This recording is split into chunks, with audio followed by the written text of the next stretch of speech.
Hey everyone, Duke here, and today I am going to be making a detailed guide to creating a full build of mods in Destiny 2. There's a good amount of content out there, created by both myself and others, talking about specific one-off mods that are super strong. However, I think a complete mods breakdown, armor piece by armor piece, and slot by slot, is something that a lot of players could make use of, and therefore, that is what we will be talking about today. Each armor piece has 3 different types of mod slots: a general armor mod slot, 2 armor piece specific mod slots, and a combat style mod slot. I'm going to skip talking about the general armor and combat style mod slots until the end, so let's start by talking about the armor piece specific mod slots, breaking it down by armor piece. A quick note that technically raid specific armor also has a raid specific armor slot, but I will not be discussing those mods in this video as I feel that it is outside the video's scope. Starting with helmets, we have our ammo finder and targeting mods. There are also affinity specific mods. Solar has Ashes to Assets, which gives bonus super energy on grenade kills, Void with Dynamo, which reduces super cooldown when using your class ability in your enemies, and Arc with Hands On, which grants bonus super energy on melee kills. For PvP, the targeting mods are going to be your go-to options for whatever type of weapon you are using, even more so for precision-specific weapons like hand cannons and snipers. Dynamo can also be a quite strong mod, especially on hunters where you are more easily able to be close to your opponents when using your class ability, while also having that ability on an extremely low cooldown when stacking mobility. For PvE, the ammo finder mod should be your focus. Whatever ammo your heavy weapon takes should be your top priority, with your special ammo weapon taking the second slot if you have the mod energy. Even better, this season I've been taking advantage of the insane strength of grenade launchers by running a lot of double grenade launcher builds with something like Ignition Code or Truth Teller and Anarchy. This allows me to stack double grenade launcher ammo finder and get even more value from my mods. Next are the Gauntlet slot.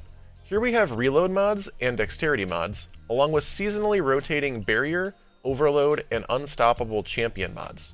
The affinity-specific mods are Impact Induction for Solar, which reduces your grenade cooldown when causing damage with a melee, Momentum Transfer for Arc, which is exactly the opposite. It reduces your melee cooldown when causing damage with a grenade. And Void has Bolstering Detonation, which grants class ability energy when you cause damage with a grenade, as well as Focusing Strike, which grants class ability energy when causing damage with a melee. In any champion-specific content, these mods are going to need to be taken by those champion mods that you need to deal with whatever champions are necessary. Outside of that, there is a lot of room for maneuverability. Reload mods are pretty solid across the board, with something like Shotgun Dexterity being a big boon when running double slugs for boss DPS. Now for chest armor. These mods are broken down completely into PvE and PvP. The PvE side has reserve mods and resistance mods, while PvP has the unflinching mods. This slot is one of the spots I consistently see people vastly underestimate the power of certain mods, those mods being the resistance mods. Each resistance mod reduces damage by 25% for its specific context. For example, solar resistance reducing solar damage by 25%, and reduces that damage instead by 40% if running 2 of them. Note that for melee damage resistance and sniper damage resistance, these do not work specifically on those damage types. Melee damage resistance will work on any damage taken from 4 meters away or less, while sniper damage resistance works on anything 29 meters away or more. I personally value both of those mods much less than the others, as I find that most of the fighting I do is between those 2 ranges. The mod I do highly value here is Concussive Dampener. So much of what the most threatening enemies in the game throw at us in terms of damage is some form of AoE, whether it be splash damage, grenades, stomps, fire, and more. In just about all content that I run, I am running at least 1, if not 2, Concussive Dampener mods. Note that each of the Solar, Arc, and Void resistances requires the armor to be that affinity. For certain content, such as something Fallen heavy for example, with Fallen tending to have a lot of arc damage, I will switch my armor affinity in order to have the most helpful damage type resistance. I have an additional secret tip of sorts when it comes to combining both these resistance mods, as well as taking advantage of the reserves mods as well. Anywhere there is a raid flag, you can switch to a chest piece with reserve mods for the weapon you will need before rallying the flag. Once you rally the flag, you will get the benefit of these reserve mods and can then switch back to your resistance-focused chest piece to get the damage resistance you will need during the actual gameplay of the encounter, therefore giving you the best of both worlds. Next is leg armor. This armor contains all of the scavenger mods, as well as some other various options. I know a lot of PvP controller players swear by traction, but as someone who plays PvP very casually, I don't have much to say on that. There are also some affinity-specific mods. Solar has Recuperation, which replenishes health each time you pick up an orb, and Innervation, which reduces grenade cooldown each time you pick up an orb. Void has Better Already, which immediately regens your health after picking up an orb, and Insulation, which reduces class ability cooldown when picking up an orb. And Arc has Invigoration, which reduces melee cooldown each time, you guessed it, you pick up an orb. Basically all different effects that can proc when picking up orbs. While some of these are pretty strong options and definitely reasonable to use, scavenger mods in both PvE and PvP are just too strong to ignore in most situations. As with ammo finders, you will want to prioritize your heavy ammo weapon, with your special ammo weapon prioritized second when thinking about your scavenger mods. Note that in PvP though, you will want to just focus on your special weapon ammo type. Finally, we have the class item slot.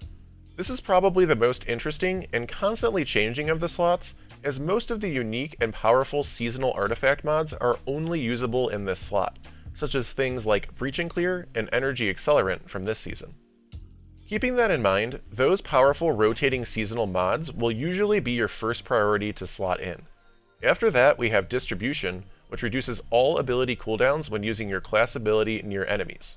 There are also different types of finisher-specific mods, but for the most part, the only one of those you will have to worry about is Special Finisher, which allows for finishers to generate special ammo for you and your fire team at the cost of 1/3 of your super.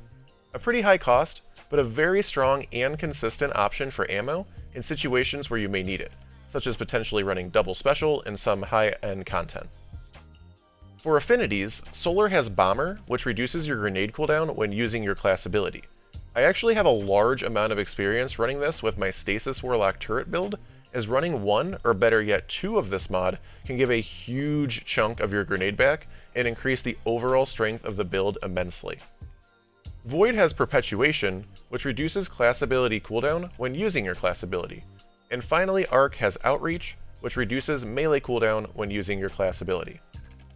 As mentioned earlier, the 4th mod slot on Armor is the Combat Style mod slot, which houses Charge with Light, Warmind Cell, and Elemental Well mods. There are a very large number of potential mods to talk about in this slot, but I'm going to keep it to the basics. As with some of the mods in the armor piece specific mods, many of these mods are affinity specific. The single most important and strongest mod for all things PvE is Protective Light, which is a Void specific mod. This means that you will want at least one armor piece in your build to be Void. You can change the affinity of your armor using various materials, depending on how much energy is currently invested into the piece. For a Masterworked, aka 10 energy armor piece, it will cost an Ascendant Shard, plus a number of other materials to change the affinity, so it's preferable to figure out the balance of affinities you will want ahead of time based on the mods you plan on using. 2 Arc affinity specific mods that will be a solid choice for many builds are Powerful Friends and Radiant Light.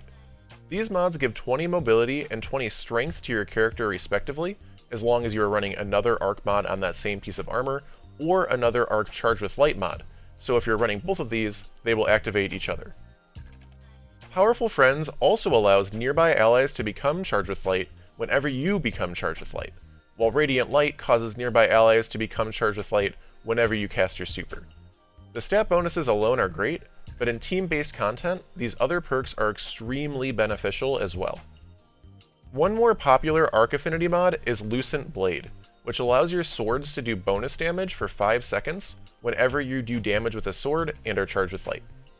For solar affinity mods, one of the most popularly used mods is Wrath of Rasputin, which allows for any solar splash damage final blows to create Warmind Cells.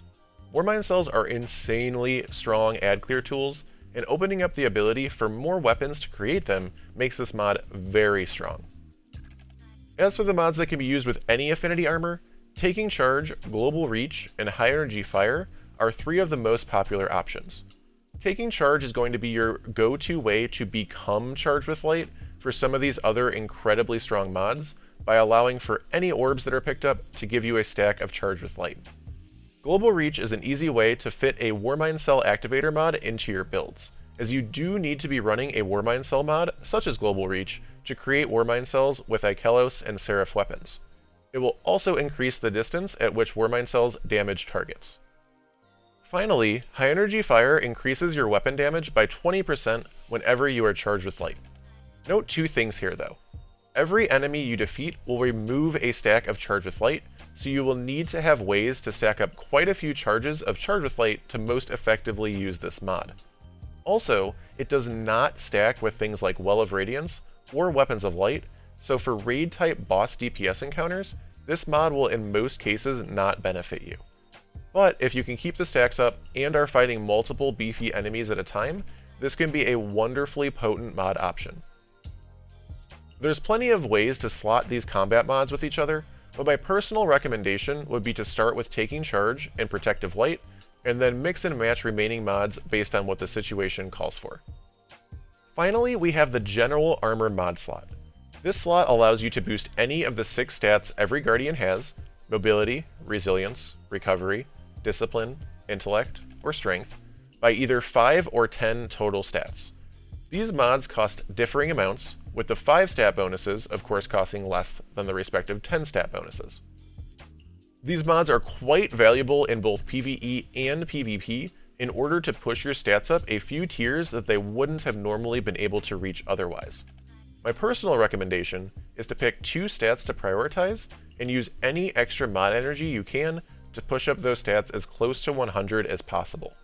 For my Chaos Reach Warlock build, for example, the stats I choose to focus on are Recovery and Intellect, and I use these General Armor mod slots to help push up both stats to their maximum of 100 total. No matter what stat or stats you pick to boost up, you can get a total of 50 total stats either in one stat or across multiple stats if you use the +10 version of these mods across all 5 of your armor pieces. So definitely do not sleep on these mods to strengthen your builds. I hope this armor mods video contained some useful information for every type of Guardian out there, to help you increase the effectiveness and learn more about slotting mods into your builds. I really do appreciate all feedback that is left in the comments below, and as always, thanks for watching, and have a wonderful day.